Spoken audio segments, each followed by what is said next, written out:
রাতের কৃষ্ণনগর, যেখানে নদীর ধারে বাতাসটা একটু অন্যরকম, শীতল, কিন্তু ভেতরে এক অজানা ভার।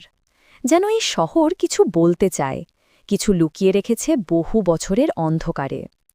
রাজবাড়িটা দূর থেকে দেখলেই বোঝা যায়, এটা শুধু ইট চুন পাথরের স্থাপনা নয়। এটার প্রতিটা দেয়াল যেন জমা রাখে অসংখ্য গল্প, অসংখ্য কান্না, অসংখ্য রাতের কাঁপুনিতে জমে থাকা আতঙ্ক।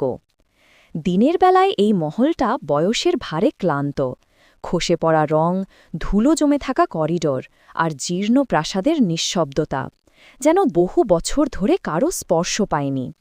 কিন্তু রাতের রাজবাড়ি অলৌকিক, ভয়ঙ্কর, অদ্ভুত। বলা হয় সন্ধ্যার পর রাজবাড়ির এক বিশেষ করিডোরে জ্বলে ওঠে এক ম্লান আলো। বাইরের বাতাস থেমে যায়, কুকুরেরা ডেকে ওঠে, আর গাছের পাতা যেন হঠাৎ নিস্তব্ধ হয়ে পড়ে। প্রকৃতি নিজেই যেন সচেতন হয়ে ওঠে, সে আসছে। সে সাদা শাড়ির এক মহিলা। কথিত আছে সে এই রাজবংশেরই একজন, নিশ্চুপ, শোকাহত, অভিশপ্ত এক আত্মা। এবার আসুন শুরু করি গল্পটা। গল্পটা হয়তো আপনার শ্বাসরুদ্ধ করে দেবে, হয়তো রাতের ঘুম কেড়ে নেবে, কারণ আজ আমরা চলেছি কৃষ্ণনগরের সেই প্রাচীন রাজবাড়ির অন্ধকারে, যেখানে প্রতিটা ইট পচে যাওয়া সময়ের গন্ধের সঙ্গে মিশে আছে এক হারিয়ে যাওয়া আত্মার কান্না। সন্ধ্যা নামছিল খুব ধীরে, আকাশে তখনও একটু ম্লান আলো ছিল, কিন্তু রাজবাড়ির চারপাশে যেন আলো পৌঁছাতেই পারত না। পুরনো আমগাছের ছায়া দীর্ঘ, বাঁকানো আর অদ্ভুত, মনে হচ্ছিল যেন গাছগুলোই রাজবাড়িকে আঁকড়ে ধরে রেখেছে। গেটের সামনে দাঁড়াতেই এক অদ্ভুত ঠান্ডা বাতাস এসে লাগল, কিন্তু শরতের রাতের সেই ঠান্ডা নয়, এটা ছিল অন্যরকম, যেন কেউ খুব কাছে এসে নিঃশব্দে নিঃশ্বাস ফেলল। রাজবাড়ির প্রধান দরজার সামনে দুইটি সিংহ মূর্তি, একসময় মহিমার প্রতীক ছিল, এখন জীর্ণ, ফাঁটা, কালো। মনে হয় দুই সিংহের চোখেই আছে এক চাপা আতঙ্ক। দরজাটা ধীরে ধীরে ঠেলে খোলা হল। দরজার কাঠ চিরে ওঠার সেই দীর্ঘ কান্নার মতো শব্দ, যা খালি রাজবাড়ির ভিতরে প্রতিধ্বনি তুলল। এখনও মানুষের উপস্থিতি নেই, কিন্তু মনে হল কেউ আমাদের আগেই দরজার আড়াল থেকে তাকিয়ে আছে। রাজবাড়ির প্রথম করিডোরটা লম্বা, ছাদের ঝাড়বাতিটা জীর্ণ, কিন্তু আজও সেখানে ঝুলছে, যেন বহুদিন ধরে মৃত কোনো জিনিসকে ঝুলিয়ে রাখা হয়েছে। হালকা বাতাসেই দুলে ওঠে, কিন্তু দুলতে দুলতে ছায়া তৈরি করে অদ্ভুত মুখের আকার। করিডোরে হাঁটতে হাঁটতে মনে হল মেঝেটা যেন একটু নরম, যেন এই পথ দিয়ে অনেক দিন কেউ হাঁটেনি। হঠাৎ একটা শব্দ, টক টক টক, যেন কাঠের মেঝেতে কারোর পায়ের শব্দ, মহিলার পায়ের। কিন্তু আশ্চর্যের বিষয়, সেই শব্দ সামনে নয়, পিছনে। ঘুরে তাকালে কেউ নেই। করিডোরের অন্ধকার ওই প্রান্তে জমাট বেঁধে আছে শুধু। আপনি আবার হাঁটতে শুরু করতেই মেঝের ধুলো হালকা নড়ে উঠল, যেন কারোর শাড়ির ঘের আপনার পাশ ঘেঁষে চলে গেল। বাতাস ভারী হয়ে গেল, এক অদ্ভুত গন্ধ, পুরনো সিঁদুরের গন্ধ, শুকিয়ে যাওয়া ফুলের গন্ধ, আর অনেক পুরনো রাজবাড়ির ঘরের গন্ধ। এই মহলের একটা কক্ষ বছরের পর বছর কেউ খোলেনি। কথিত আছে এই ঘরেই শেষবার দেখা গিয়েছিল সাদা শাড়ির ছায়াটিকে। ঘরটায় ঢুকতেই বাতাসে এক অদ্ভুত স্তব্ধতা, দেয়ালে পুরনো রাজবংশের ছবি, মাটি পড়ে থাকা ভাঙা পালঙ্ক, আর এক কোণে ধুলো জমে থাকা একটি পুরনো আয়না। এই আয়নাটা লোকমুখে বলা হয় রাজবাড়ির রানীরই ছিল। আয়নার মুখ কালো হয়ে গেছে, কিন্তু কাছে গেলে এখনও দেখা যায় মলিন প্রতিবিম্ব। ঠিক সেই সময় ঘরের বাতাস বদলে গেল, হালকা, ঠান্ডা আর অদৃশ্য এক উপস্থিতি। আয়নার গায়ে হঠাৎ একটা দীর্ঘ ফাটল তৈরি হল, মনে হল যেন ভেতর থেকে কেউ থাপ্পড় মেরে উঠল। ফাটলের পাশে একটা দাগ, যেন আঙুলের ছাপ। হয়তো এটা রানীর নয়, সেই সাদা শাড়ির মহিলার। রাজবাড়ির কেন্দ্রের দিকে এগোতেই একটা সরু সিঁড়ি চোখে পড়ল। সিঁড়ি বেয়ে উপরে উঠতেই মনে হলো কেউ আমাদের সামনে উঠছে। শাড়ির ঘেরের আওয়াজ, খুব ধীরে, খুব ভয়ার্থভাবে। কিন্তু সিঁড়ির ওপর পৌঁছেই সব শব্দ থেমে গেল। সিঁড়ির অন্ধকার দেওয়ালে একটা লম্বা ছায়া দেখা গেল, সাদা শাড়ি পরা এক মহিলার ছায়া। কিন্তু আশ্চর্যের বিষয়, ছায়া আছে, মানুষ নেই। ছায়াটা ধীরে ধীরে দীর্ঘ হয়ে উঠল, এগিয়ে আসতে লাগল সিঁড়ির দেওয়াল বেয়ে। এবার মনে হল না তাকিয়ে থাকা অসম্ভব, কিন্তু তাকালেই আপনি বুঝতে পারতেন সেই সাদা শাড়ির মহিলা আপনার ঠিক পিছনে দাঁড়িয়ে আছে।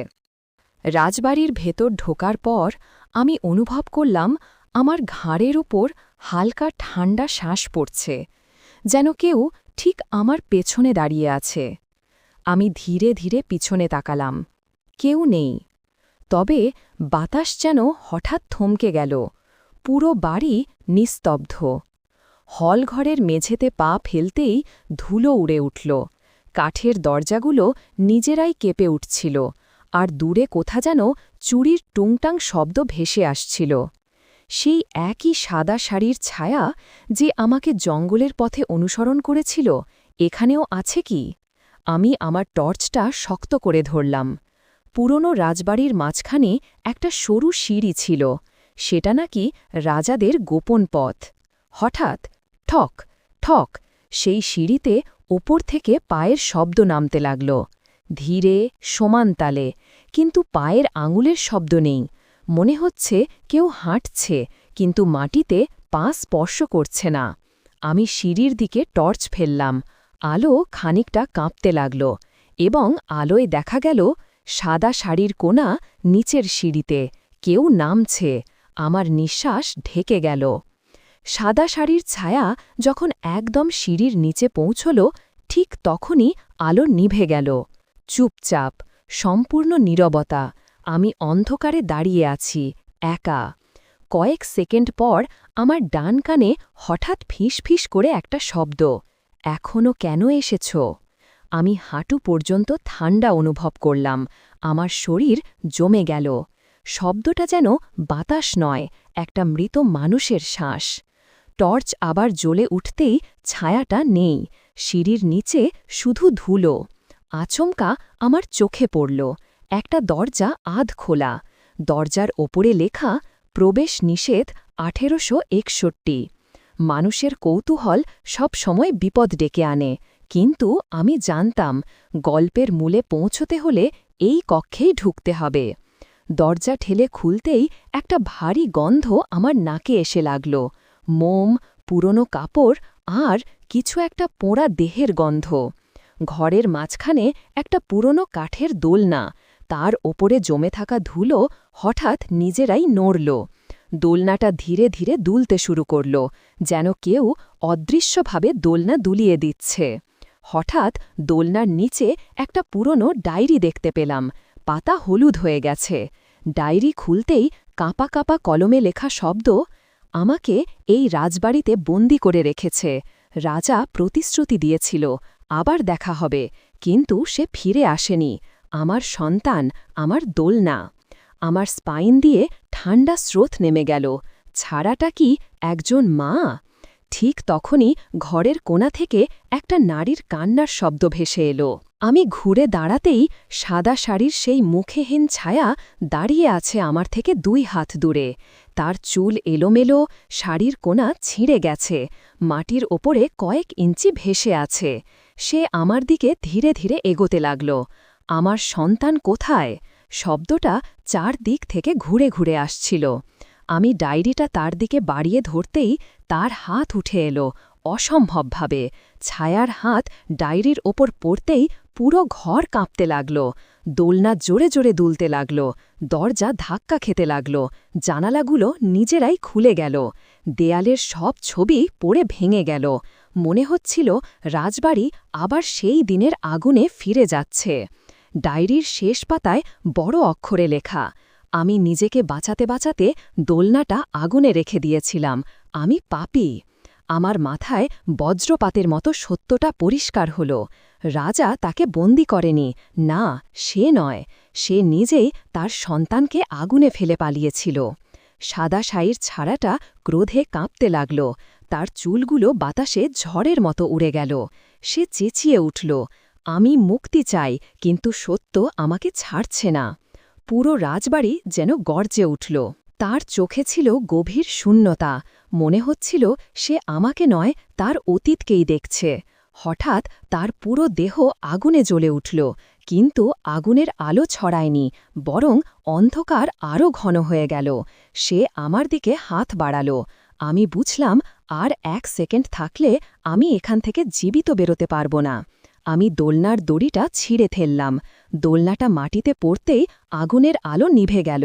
এক মুহূর্তে ছায়াটা মিলিয়ে গেল। রাজবাড়ির দরজা খুলে আমি বাইরে এলাম। ভোরের আলো ঠিক তখনই উঠছে। আমি হাঁটতে হাঁটতে বাইরে এসে দেখলাম দোলনার কাঠের একটা অংশ এখনও আমার হাতে। হাওয়া ধীরে ধীরে ফিসফিস করে উঠল। এখন আমি শান্ত। সাদা শাড়ির ছায়া আর কখনো দেখা যায়নি, কিন্তু কৃষ্ণনগরের মানুষ বলে ভোরের হাওয়ায় মাঝে মাঝে একটা মৃদু দোলনার শব্দ শোনা যায়, যেন কোনো মা তার হারিয়ে যাওয়া শিশুকে এখনও খুঁজছে।